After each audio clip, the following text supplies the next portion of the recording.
as such, but quite aware that there's a lot of little bit of FOMO happening, a lot of people getting burnt out with online. Like a lot of people that I've seen online before and started off with are just not here, and then they'll come back and they'll go, "We've been really burnt out, and we needed to have a break from online." And I think there's a lot of that happening as well.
You won't believe what I was doing. Sorry about that. Okay, here we go. We're live now. I just had to like change the settings around a little bit. So, welcome everybody. Welcome to Social Chats Healthy Lifestyle.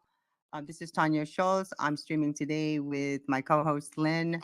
And Lynne is in Australia, and she's in the middle of moving and getting things ready. So, Lynne, you had a busy week.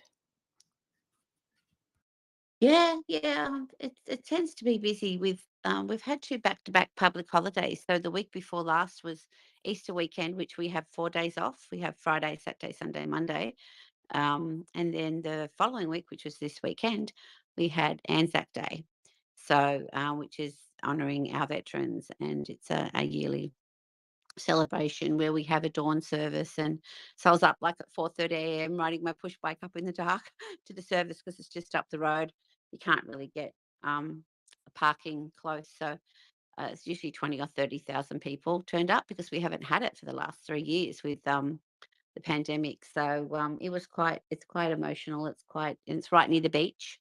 And I don't know if you heard of the battle in Turkey. It was in the Australian New Zealand, because we got defeated there, but that's where they often go over into Turkey and celebrate it over at Gallipoli. So yeah, there's been quite busy around here. Plus, my mum has her husband in hospital who's been very sick, and so yeah, and in real life stuff. My daughter was 40 yesterday, so lots of cool stuff, and I'm still sort of a day behind, going, "What day is it?" Because we've had too many public holidays. We're like, crazy. But how about you, Tanya? How are you? I'm just trying to like keep my word for two people, but sometimes you have to like kind of step back. I'm pushing it today, but after today, and then I got a lot of in real life stuff that I got to take care of. So it's you got to put up your priority. This is Hey Brand, how's it going? So I always want to talk. Emotional health is so you are what you believe. You think you see and you believe in. So when it comes to emotional health, it's so important that people really take a moment for themselves. I feel like this wonderful platform we sit on called Twitter Spaces, sometimes it's a little bit overwhelming. We don't look at and pay attention to what we're doing. We're just so busy on on part of the game. So that's where I think it's where we need to check on that.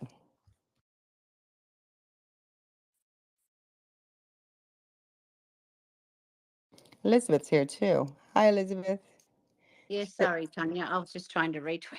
I'm trying to retweet, do two things, and you can't get back to the mic if you haven't got it open.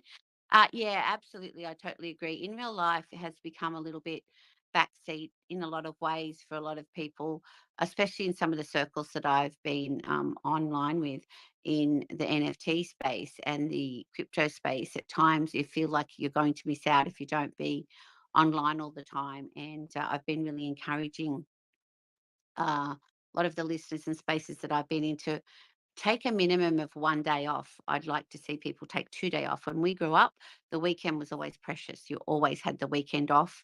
I know work and lifestyles have changed a lot. We have a lot of online. We're available all the time. And that's what bothers me, that we're available to whoever all of the time, and not taking a step back and prioritizing our in real life activities, which are with our family and our friends, and even just taking a walk or just taking some self care. And I know there's a big push for self care right now, and that concerns me in a little bit of a way because also we don't, it's not just about like, going off on a retreat and doing a yoga retreat and getting off and doing all this stuff and disengaging from. Society or your family. It's about self care within yourself. And that could just be taking a step back, like you're talking about, Tanya, like, you've got a lot of spaces on today and looking at that and going, you know what, that's quite exhausting. So maybe I shouldn't be doing that again and things like that. So it's about that balance. We talked about balance last week and that our lifestyles being in balance and what's priority and, looking after ourselves, getting enough sleep, eating good, nutritious food, getting out in the fresh air. And really, really, my space next week is going to be about relationships, building relationships and good relationships and working out, where we need to be or what we're meant to be doing. Definitely. I think, remember the days when we like waited for weeks to get a letter to confirm something about something or to invite someone to somewhere, and we had time to like kind of like be prepared, or when we actually talk to the person to plan an event. And now and today, we don't respond to a text message or a DM. The other person would think something's wrong with them or something wrong with you, or you didn't answer right away, and that and it's kind of like, Mm, um, and then you the person become the slave to the your instant phone. respond. Yeah, You your know, phone and your text, and that's what I say to people, like, friends will say to me, "Hey, Lynn, I'm really sorry I didn't get back to you." I said, "Hey, I don't expect you to get back to me. If I send you a text and say, how are you going? Like, what's going on in your life? If I know they're, sick or whatever, I don't expect you to text back straight away. I've got some friends overseas and often we'll talk and, I might miss her message or she might miss mine or, I don't always have notifications on because some people use Facebook and some use Instagram and some use WhatsApp. And that's part of the problem for me is there's so many online socials. I'm trying to say to people, let's just try and be on one because trying to check all those because I don't have the notifications and otherwise I'd go batty because I am ahead of everybody in the world mostly. I mean, New Zealand's ahead of us. And I think maybe some of the Pacific Islands, but we're usually the more ahead than everybody else. So I'd be getting texts and messages and notifications, and I have done before I learned how to turn off all the Discord and the Twitter notifications and things like at 2 a.m. and 3 a.m. and you'd be getting a ding ding ding ding ding ding and it's like in the middle of the night. That's quite a loud ding, isn't it, Tanya? Tonya? well, I try not to have notifications. I have a software that tells me, but it also tells me, like even the phone tells you how long you've been holding the phone. And I'm very conscious about it because, been being on digital media for so long. And I know I go from one extreme. And to me, technology is an addiction where if you don't really be observant of what it can cause you as far as how you feel. I'm tired, anxious, anxiety, maybe because you didn't get enough sleep. Maybe you stay on space for too long. Sitting on space longer than 4 hours, 2 hours is it's like sucking the essence out of you. That's how I feel like, when I'm on space a lot, I can look at myself in the mirror and see these dark lines in my eyes. Like I haven't slept for months. And I only sat on space for like, 3 or 4 hours, and I really feel that. So, and also, the instant response, like rushing to respond, it causes a lot of anxiety to people. And I come to like realize a lot more lately, and I've been trying to like be a little bit more on the no, saying the word no. It's hard for me. It's so hard for me. But if I don't say no, I won't be here to say yes. That's how I tell myself, because my health is my wealth. And if I tend to give all my health and my wealth away and not really take care of myself, like, very nourished, put shelter over me, wash myself, take care of myself, brush my teeth, take care of myself. But instead, I'll sit in front of the computer all day and work because I want to make sure I don't, disappoint somebody, or, like I promise I'll keep my word, what I'm saying? Like some people go into this, like, oh, well, how much money are you going to make? I'm like, well, I didn't do this. All I have for me is my word, right? I want to keep my word. I can keep my word, but keeping your word can also, if you overextend yourself, the only person you're causing pain for is yourself. So I feel like a lot of people who are doing a lot of things, we don't have the ability to say no. We're gonna come up to a point where we ran into the wall, and no one's at fault except our own, because and then people be like, well, why didn't you take care of yourself? Well, why didn't you do that? And then the people you're trying to help will turn around and say, well, why, well, I didn't tell you to do that. Why did you take care of yourself? Like it's kind of like you have to bring it back to yourself too. The only person who can Yeah. start doing self-care is yourself. Exactly, and that's the thing. It's like, I I've always been a person that is like a fixer. And so like, okay, I've got to do this, this, and this, and this will happen. And so I'm sort of that sort of person where I can sort of look at a situation and go, okay, now if you do this and you do this, you'll get this result. And so I've always sort of been that type of person. But these last few years, especially the last little while, I've really pulled back a lot. And, mainly through my health training as well, Tonya, and learning about what it does to our brains, and the stress that it puts in our bodies when we're available for everybody and everything, because we just can't be. It's impossible. And so I started to put more boundaries into my life and say, you know what? I can't do this or I can't do that. And once we put those boundaries into our lives and we live on those perimeters, and we have, those perimeters happening, and maybe even like I don't like to say rule, but maybe even have your own rules where you actually say, you know what, this time is precious, or, if there's something particular on, or you're having dinner, or you're actually engaging in something and your phone's ringing, unless it's one of my kids or my husband and they ring a couple of times in a row and I know I have to answer it, I will usually always be available for my family and my children, my husband. But other than that, if it's something that I feel I can't contribute to, or that it is going to take up too much of my time away, because this has happened to me many times. It's probably happened to you, Tonya. And, what's more important, that dig on the phone. And you know what? These algorithms and the apps that are set up, they're actually set up to do exactly what you're talking about, to make you feel guilty that you've got to be available. That's why they ding you in the middle of the night. You get certain emails at different times. There's a whole, PR company out there working with people saying, and we've got to, sell things with FOMO. If you don't do this, you're going to miss out, missing. And people are so uptight with FOMO, or missing out from what already missed out on, and what they think they're going to miss out on now. And so it's always, what if I'd bought the board apes? What if I'd done this? What if I'd bought this? And what if I'd done this, when things change? And it's like, you can't go back. You can only go forward. And I do believe there'll always be lots of opportunities for us. You know, I just I just look at it, Tanya. I look because as you know, I've got a few children, and I sort of like been a mum for a long time, and I've seen things change so much. And I saw when the iPhone, the Facebooks, and all that came in, it was all exciting at the time. It was, oh yeah, this is really cool. We've got these great, amazing, platforms that we can keep in touch, to what it's become now, which was like, it was more like, just jump on, say hi to your friends and family. Yep, oh, my daughter's overseas. I can see her, what she's doing. She's having a great holiday. To now where, mum, you've got to get online. You've got to go and see my picture. And it's like, what's so important about your picture? And it's like running down the footpath with a dog or something, and it's like it's not that important, babe, but they're sort of tuned in now to the social media side of it is so important that we have to be all the time, interacting with that side of it. And I'm going, just I can just come and watch you run with the dog down the footpath, babe. I live 5 minutes from you. I don't know what you feel about that, Tonya. Oh no, I totally know how what you're saying.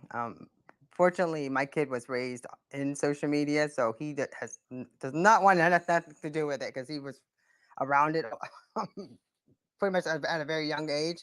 So yeah, I've always been like I've always back when I started doing it, getting into social media, and I'm talking about like end of 2006, beginning of 2007. And then we had like Foursquare, and I got into the tech scene and the startup. And I'm trying every app. I'm giving all my information away, not thinking about it. And I really thought Facebook was my friend, and I sometimes I feel guilty actually about introducing Facebook to a lot of my friends because a lot of friendship were broken over Facebook, and we were like, the idea of like a community caring for each other. But then we got to the point where we forgot who we were. We didn't when people keep saying self care, but are you really caring for yourself? Or are you just saying that because it's a cool hashtag and people? Is this a social experiment, or is it like a true self connection to yourself? So I've actually stopped that whole like if somebody goes, "Oh, didn't you see my post?" I love how my girlfriends would go, "Didn't you see my post on Facebook?" Well, how would I see your post? I don't use Facebook for a social thing. I don't even look at.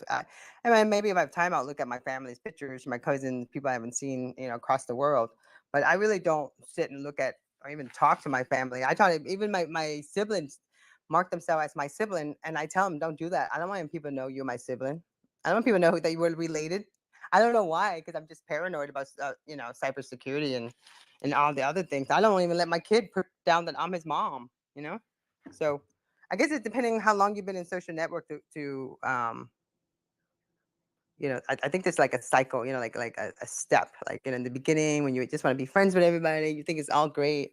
There's a process. Don't you agree? There's like a whole process about this. Like you go from the beginning to like just following everybody and you love social media and you're doing all this stuff.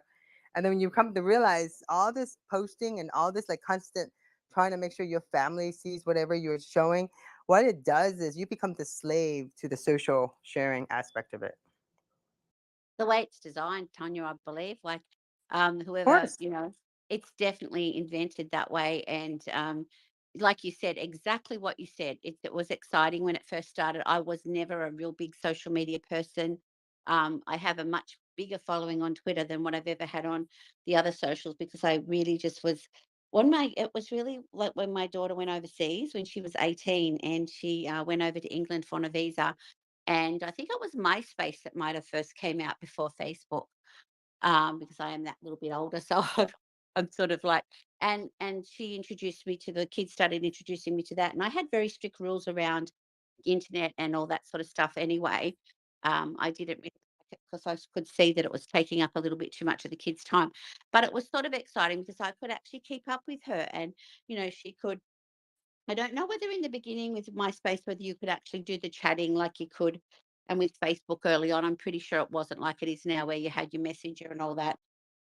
It was actually quite different. And, my daughter at that stage hadn't had a phone very long. She only got a phone when she went to boarding school. And even then it wasn't like the phones that are now. And that was just so that she could contact us. And phones just weren't the priority. I honestly hated mobile phones because it's not like it is now. You used to have to put in, if you wanted to write, app, you'd have to go and put, the numbers in, or if it was a B, you'd have to, press the is it the one button? I'm just trying to work out the buttons now. I don't even know what the buttons are anymore.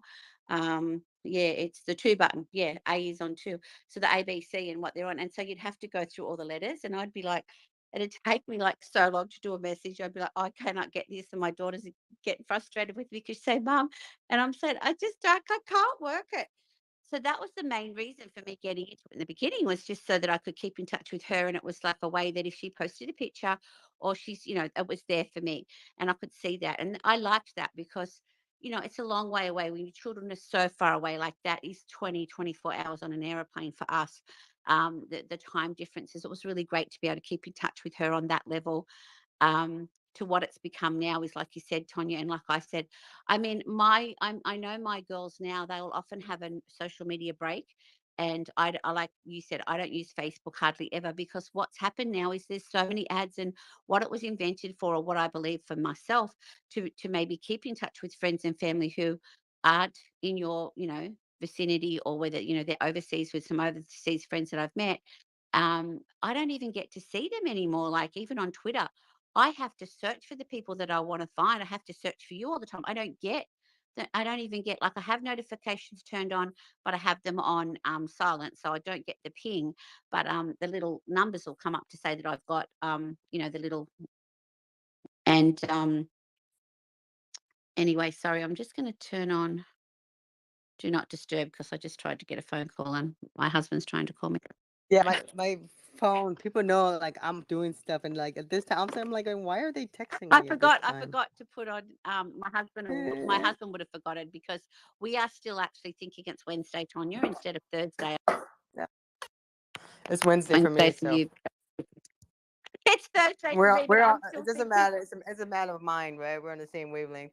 Yeah, but I'm loving it because I love that the more and more people I talk to now, and I'm looking and I'm seeing spaces are getting put on about, oh, not staying online too long. And I've been saying this for a long time. Even when I first came into spaces, it really concerned me. When I first came in because of me buying an NFT, and that's how I found out about Twitter Spaces. And I was like, wow, this is crazy. And I it'd be like, say, lunchtime here, and I'd say, oh yeah, I'll go and have a look. That's about wellness. And these people would have been on for like 10 hours, and it's like 3 and 4 a.m. in the morning. I'm going, why are you still awake at 3 or 4 a.m.? Why are you still talking to people about emotional and physical and mental illness? Like, is it this draining for you? I got very concerned then, Tanya. So I do think our emotional health, we don't take enough time to really look at our emotional health. And I'm glad that you've actually had this subject today because it's been bothering me a lot. And it must be bothering a lot of people, because people that I've seen online, like, I go and they'll come back and say, hey, I've had to have 3 weeks off because it was just too much for me. And I'm thinking, yeah, way to go. Well done. They're saying sorry for doing it. And it's like, don't say sorry. Say, hey, I'm back, and I'm going to put boundaries in now, and I'm not going to have a space every day for 2 hours a day. Yeah, that's where I got. That's what I'm working on is put boundaries because I think that's the problem. When you don't have boundaries, we like it's not really a good thing. Um, because when you're trying to build a plane and fly it at the same time, and then you're like trying to take on passenger, and the plane's not quite built. That's how that's how I analyze my social media, especially what I'm doing and how I'm trying to work for my job and my career and how I take care of myself. You have to like really take care of your foundation before you can try to like add more people on top of it. And I think somewhere along the line we forgot that part.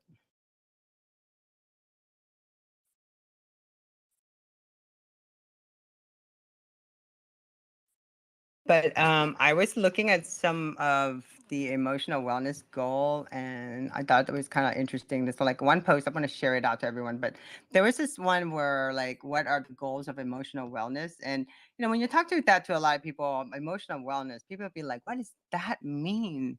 Emotional wellness and well-being. I mean, like, I don't think, I'm very satisfied with my life. What the number one thing is, life satisfaction. Are you satisfied with what you're doing? I'm like, I'm thrilled what I'm doing. I'm so excited to wake up every day.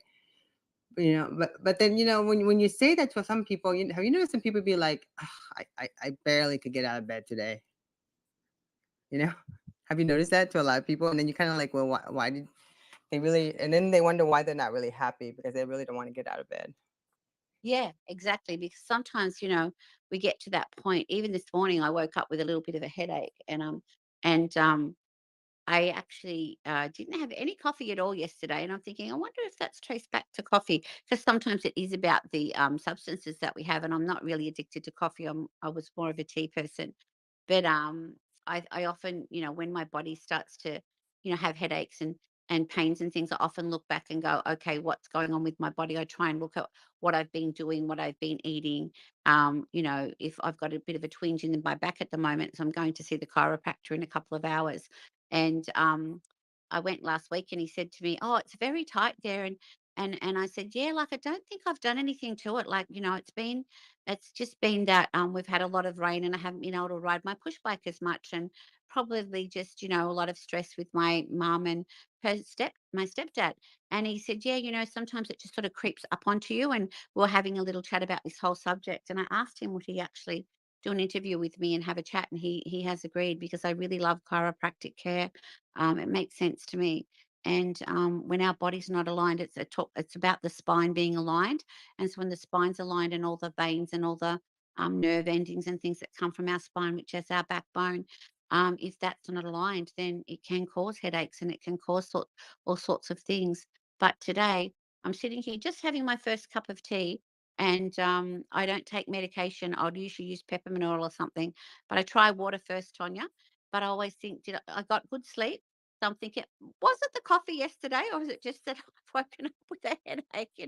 So I try to not analyze it too much, but I think if we do a little bit more self diagnosis and try and, like, why are you tired? Like you said, well, you've been up all night on spaces, and or you've, there's something else going on and you haven't taken the rest or stepped back and even given yourself 5 minutes to sit down and enjoy a cup of tea or grab a drink of water. A lot of the time it's just hydration. So I usually have a big drink of water and wash my face first before I do anything else, because I think that our body actually tells us, doesn't it? Yeah, it does. Especially as you're saying this, I'm like thinking, boy, I'm really thirsty. I'm so hydrated and dehydrated. I need to drink some water. Water makes a huge difference. I feel like if I'm not feeling too great or I'm ever kind of stressed out, I just sit and drink a nice, room temperature water with some ginger and lemon in it and with some mint. It just makes a huge difference. Such a refreshing feeling. It's an uplift, with no caffeine involved. I feel like, when we try to mask or when we try to like artificially give yourself energy, it really affects yourself. So, what you're describing is more of a quantified self. I think Wire magazine wrote a whole article about in 2010 about people who be quantifying themselves. So, hi Elizabeth. I wish we could grab the mic so you can chat with us. But when you quantify yourself, you track pretty much what you eat, and that's part of the biohacker. That's what I call myself, a biohacker, because I track what I'm doing, what I'm eating. I'm actually haven't done much of any type of therapy since the pandemic and stuff, but I'm getting back into it. But the aspect of like being able to know what you ate, and, if you ate too much, especially for women, menopausal women, you could like have enough, don't have enough good estrogen in your body, and you didn't have enough, like there's a whole um uh you know thing about what you eat, what is what you are, right? So for women who are menopausal, if they eat the wrong type of food with it, that gives them too much estrogen, and they're wondering why they're all hormonal. Oh, it could be like maybe you ate that whole thing of pita, and pita and all kind of stuff. So it makes a huge difference. So um, and again, that's it's called quantified self. It's the quantified self era, as the Wire magazine states. Hi, Yeah. Elizabeth. Hey, Elizabeth.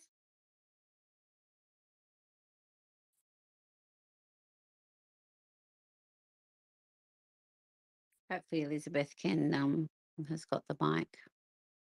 She's a speaker, so Um, anyway, while we're waiting for Elizabeth, I was going to comment on what you were talking about with, the estrogen, the progesterone.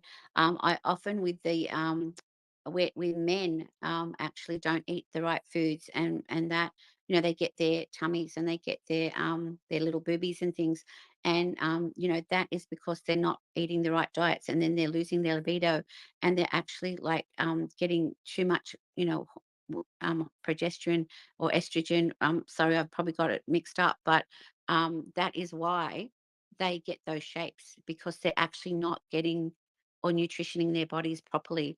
And once I learnt that and I started walking around and looking at people's body shapes, I was like, oh wow, like it's sort of like I notice from when the men are young and they're very trim and they're very, and then I've sort of like met a friend a few weeks back, And I'd known this person when they were young. I hadn't seen them for a long time, and they had their little belly and they had their little boobies and stuff, and just looked really like. And I'm going like, what happens to us? Why aren't we taking care of our bodies? I wasn't judging, but I've started to take more notice, Tonya, of how our body shapes change, and that in itself should tell us, but we're not taught it. We're not taught why, you know, we're putting on the weight, or why we're getting these, like the men have like a pregnant belly and they have, you know, they're what they call, I don't know, they call them six packs, or they call I'm just saying boobies, sorry, and it's probably not saying the right word.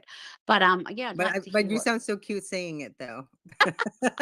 you know, it's like, and so it is, it's a whole lot of things. It's not just one thing, but it certainly, tells me that that particular person is not eating properly, or not giving themselves, something that their body needs. It's actually now turning into something that, because a man's body shouldn't look like that.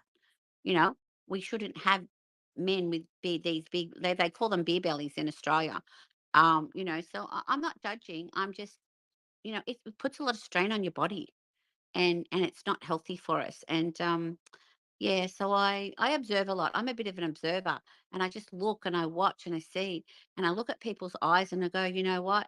I just want to be able to help you be healthy. I don't go up to them and tell them anything, but I just think, who's going to tell somebody, who is going to actually, when are we going to have this health revolution where we teach people how to eat properly, how their bodies work, what their bodies need to be eating, what we need to be drinking, how we need to be, nourishing our bodies with fresh air, with breathing, with just taking a bit of extra time to, instead of rush, rush, rush. It doesn't seem like, I mean, the wellness industry, like I was reading about it the other day. It's in billions and billions of dollars, but we've still got so many people in emotional stress and in mental stress, Tanya. So there's still something very wrong. Well, and again, I mean, hi Elizabeth, how are you? Yeah, hi, Tonya.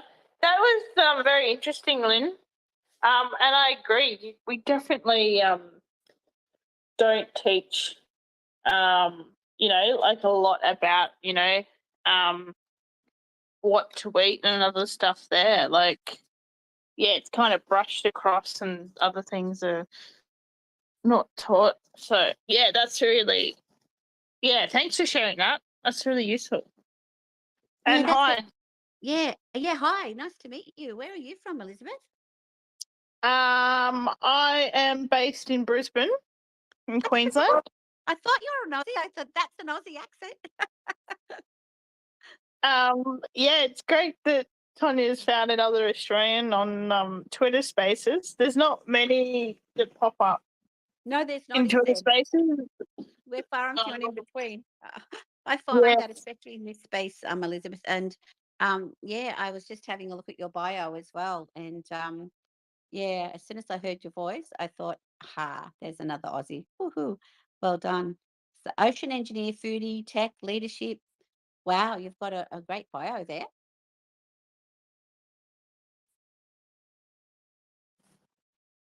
yeah, I'm a bit curious. Definitely interested in the blue environment Excellent. stuff. That's Just probably where I get my well-being from, is the beach. And wow. Yep.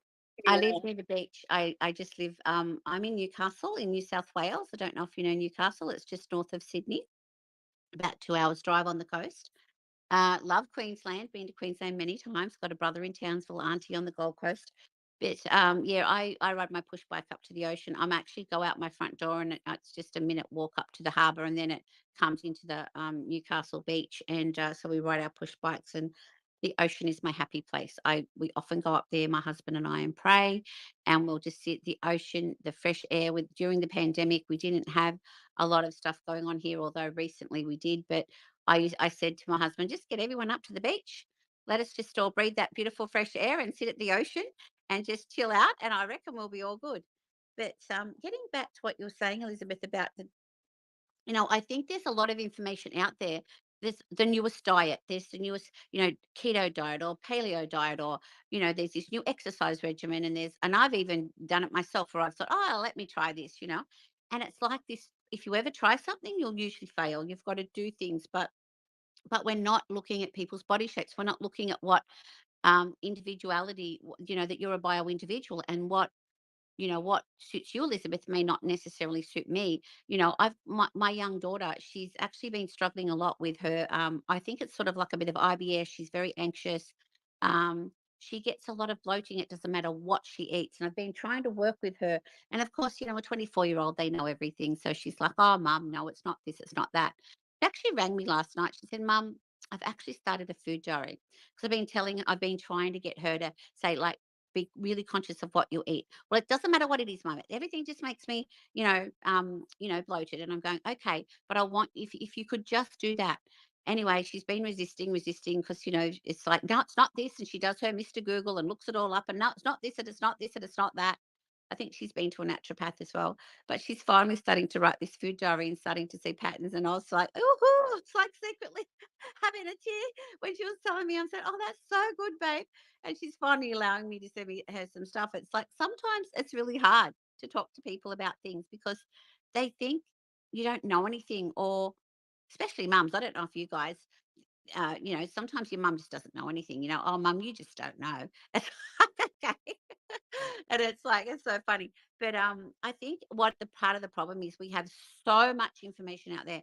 There is so much, you can Google a diet. I've got access to over 100 diets that I can, if you say to me, Lynne, what's the water diet? What's the cabbage diet? There's some crazy diets out there. I can get the information for you. And I say, right, this is where it came from. This is, it was a trend. This is the pros. This is the cons. And, what I think one of the best diets is, and I'd like to hear from both of you about this, is the Mediterranean or the blue zone diets, because they have been proven. If we're going to do diet as a lifestyle, it's not about just, for me, diet is food. It's not, the word diet can be quite, a hard word. I would love to find a different word, but it's about, the balance in your life and giving yourself, like with the Mediterranean and blue zone diets, they also have a great, um, if you go and study them, especially in the Mediterranean, they have a community. They sit together and eat. They'll drink wine. They'll have meat. They'll have lots of things that we would go, oh, we can't have that. But overall, the basics of that Mediterranean diet is amazing. And they have their neighbors. They have, when we grew up, we had our neighbors. We could rely on our neighbors. Now you wouldn't even know who your neighbor is. Everyone's so busy. And so it's not just about food. It's about the community. It's about knowing that, like, I can rely on Tonya if I needed to. Tonya, I just need to have a little chat today, and she'd make herself available for me. But what we're talking about now is she may not be able to make herself available for me because she's too busy. And I'm not saying that as a judgment. I get the same times. There are times when I'll really want to do something and I can't because, or see a friend, and I feel bad because I just don't have the time. I haven't taken the time to do what's really important to me.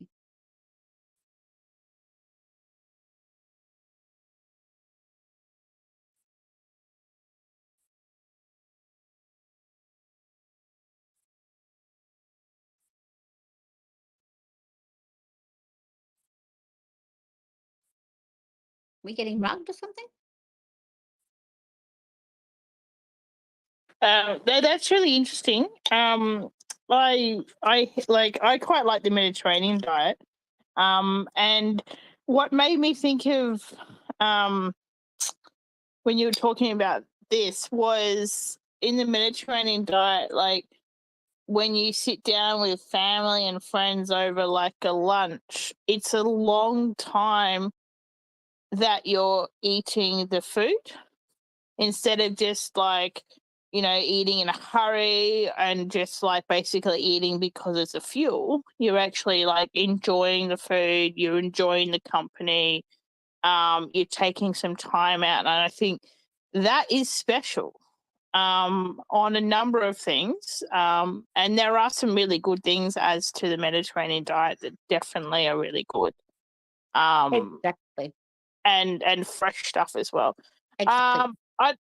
I don't know about Tonya, but I don't know the Blue Zone diet.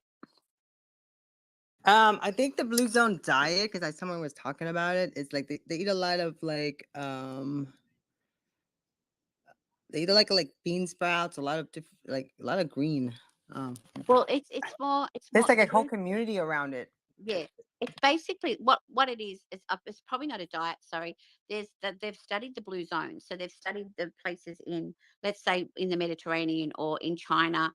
Sorry, not China, Japan. The Japanese women, their longevity. They've studied different zones. So Japan is one of them, and so those zones is where they study the actual lifestyle.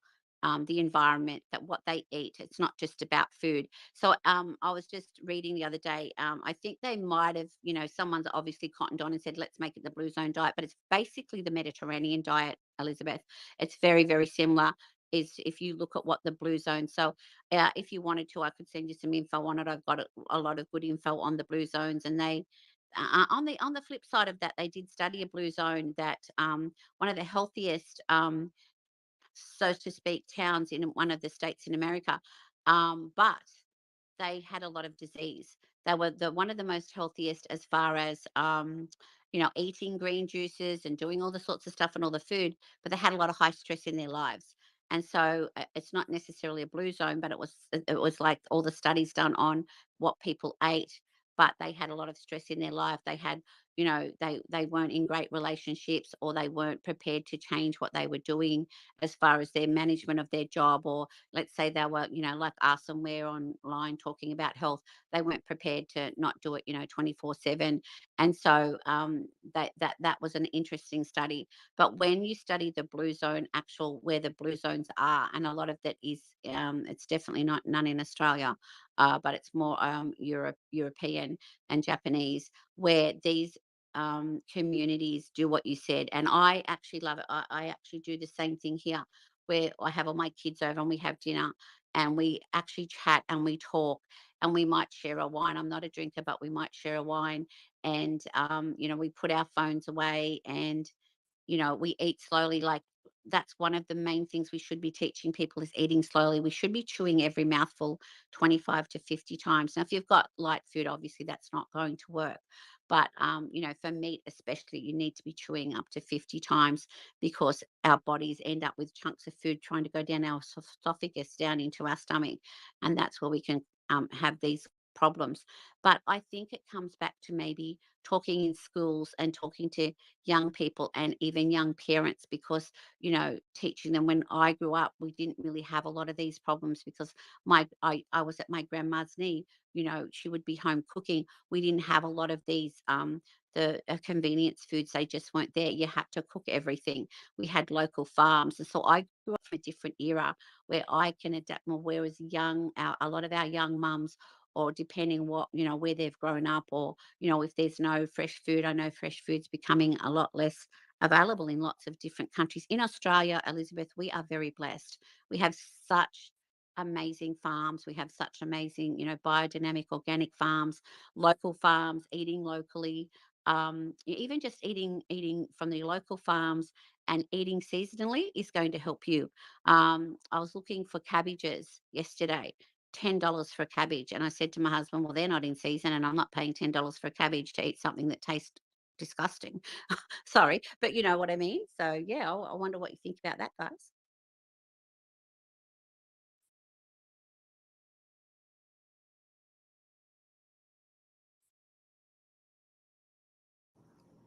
But you're saying you don't like cabbage? No, I'm saying I'm not paying $10 for a cabbage that's out of season and that's going to taste horrible. Oh, it sounds like what I'm going through right now with the squash and stuff. I'm trying to I knew someone that like just started this whole app where they track the farmers, and find out what the vegetable is, kind of like a stock exchange, to find out who has what, and to kind of like keep it locally and grow Yep. buy food in your community, because these squashes that they're charging $2.99 a pound, and the squashes are like old squash, and it's really embarrassing because I can't believe we're gotten to this point. Yeah. See what it is. See, we should be eating seasonally. So we're coming into autumn. Well, we're in autumn, coming into winter. So there's different fruits and veggies that we should be eating in the winter time, because that's how our bodies need those things. We need more warm foods. And usually wherever your environment is, Tanya, if you study it a little bit, is what your environment you're in and what is available in your area is also what's good for you. Because, like let's just say we'll use Asian um, um, as a example. So every Asian that I've known, I've got the little Nepalese girl that we sponsored. She's been here for 7 years. Rice is a staple. Okay, so we can't take rice away, and yet for us, a lot of rice can cause problems with the white rice. It can cause a little problems with bloating and things like that. Maybe we don't prepare it properly, but so for us, we have different diets. So it's about your where you actually live as well. That's part of it as well, and I think there's just not enough like education around that as well. And I know that we have local farms where we can drive, and there'll be like right now there's beautiful butternut pumpkins, and I'll be making some pumpkin soup today. And the reason I wanted the cabbage is because I make this amazing, like we put up to about 15 veggies in it, just whatever we've got. But one of the ingredients in it is a cabbage, but the cabbage is not tasting good. It's quite bitter, and it's just not nice. And so I would then put broccoli or Brussels sprouts. I mean, sometimes frozen food's fine because it's already snap frozen. It's not it's okay because it's fresh. I mean, it's fresh when they're frozen it, sorry. And so I just try to look at what is available at my local farms. And our supermarkets here are quite good, where they'll often have an ad that say, oh, this is seasonal and this is what's happening. These are great because when they're seasonal and when they're available, right now, like Queensland, often they will have the beautiful mangoes, and they'll have all the beautiful macadamias and all the different things. I love the fruit and veggies we get up there. But if it's not seasonal for us, it's expensive, or it's coming from like grapes. Let's face. I went to buy some grapes a little while back, and they were $16 a kilo, and they said it had California on it. And I thought, well, I'm not going to pay $16 a kilo for grapes that come from California. Not saying there's anything wrong with the grapes coming from California, but what have they done to them to get them to Australia to be fresh and tasting good? you know, so that's usually what I find when I go and something's really, really expensive. That's usually like an avocado might be, you can buy two for $1, or you can, pick them up really quite reasonable at farms. If they're $5 and $6 an avo, why am I going to buy them? They're going to be green, they're not going to be nice, and they're not in season. That's just how I look at it. Yeah, I the locally sourced and in season. I think we need to get back to more of that. Because one, it tastes better, and two, there's less food miles. Like the transport it takes to get across the world. Like, in one part, oh yeah, it's great to have this available all time of year so you can use it. But there's a cost there. There's an implication. And I know like fresh fruit and veggies in Australia is quite expensive. Um, but when things are in season, as you like mentioned with avocados and things like that, they are a lot cheaper. Um, so yeah, definitely seasonal stuff as well. And I know chefs also go on about that as well. They do. Yep. And also, Elizabeth, it's like, isn't it a shame? Isn't it such a shame that you can go to Macca's, and I don't go to Macca's, but you can go to Macca's and get this little, two of my little grandkids, they're autistic, and so they've really bad diet. So they like the nuggets at Macca's or KFC. That one of them's always going on about KFC, and they can go and pick up a $2 or for $1. They can pick up these, this little bucket of chicken nuggets that I don't believe from Macca's or KFC are going to give us much nutrition. Um, I'd rather make them myself, but my daughter said, "But mum, they won't eat them." And I said, "Can't we try and make them look like them?" Like surely.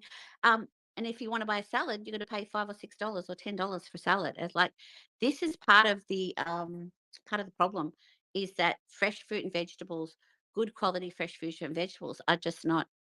You know, they for a lot of families just unaffordable, and so they go and they buy my daughter said to me, "Oh, Mum, I pay $9 for the apples and they're gone." Like she loves the apples, but she said the kids will have them and they're gone overnight. And basically, I can't afford to do that. Like pay $9 a day for a bag of apples for the kids to eat. Um, and Yeah, it's a shame. That's why I think we have to re-educate, and I would love to see, some taxes on the fast food and some taxes on you know, in the supermarket. If you go, I don't hardly ever go to the supermarket. I try to stay away from them as much as I can. I try to source my husband goes to the supermarket for me, which is cool because he's really good. He'll just go in and out. But we have local farmers markets here as well. But you'll go into the supermarket and there'll be like, oh yes, the soft drink, it's like 50 cents a bottle, and then there's the biscuits, and then there's the chips, and they're all on sale, and they're all in those aisles, and they're all at eye level for us, and all the processed foods and all the things. The companies actually pay for prime and end of. I used to work in a supermarket. They actually pay a lot of money to have an end, which is when you walk in and that end's all done up, or eye level. When you go in, whatever's at eye level, they pay a premium to have their product on that. So when you're Yeah, it's looking called for an end food, cap, I think. yeah, Yeah, when you're it's yeah, called when end you're cap. looking, yeah, when you're looking for food, you've got to go up or down. You've got to go above and you've got to go down, or you've got to go to a special aisle, or you just can't find what you want. It's quite a shame, isn't it? What's the answer? Like, I suppose we just have to educate. It's difficult. I know. I myself have been on a journey for a long time. I took refined sugar out of our diet when my girls were still quite young in school. I took it all out. If ever they had a soft drink at home, I'd just tip it straight down the sink. I was actually quite strict with them, to now where it's really for them, they got used to that. Wasn't that we had a lot of it, but it was just like, this is just empty. This is just not going to do anything for you.